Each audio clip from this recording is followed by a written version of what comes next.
नमस्कार मित्रांनो, आशू रेसिपीमध्ये सर्वांचं खूप खूप स्वागत. आज आपण बनवणार आहे चवळीच्या शेंगाची भाजी. चवळीच्या शेंगा आपण अशा प्रकारे फोडून घेऊया.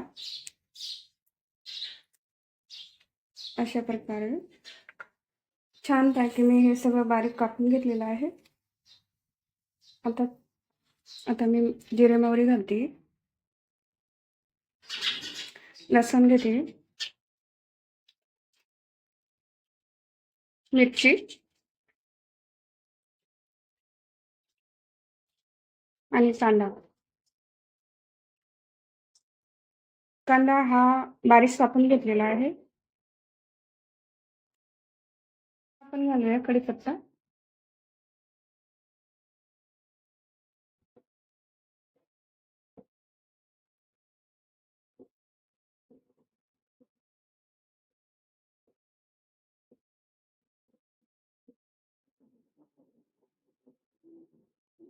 आता घालूया टमाटर,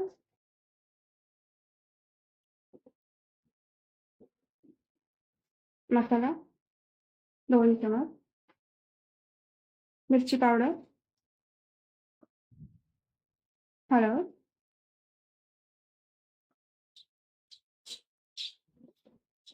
मिक्स करून घेऊया.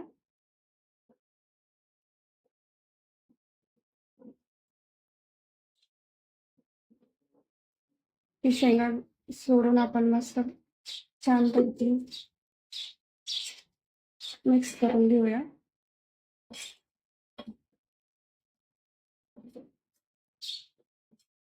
थोडंसं पाणी घालूया. चवीनुसार मीठ,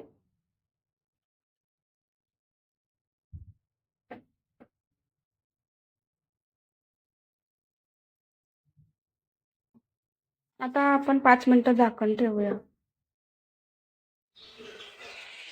छानपैकी शिजल्या गेलेल्या आपली शेंगाची भाजी तयार झालेली आहे.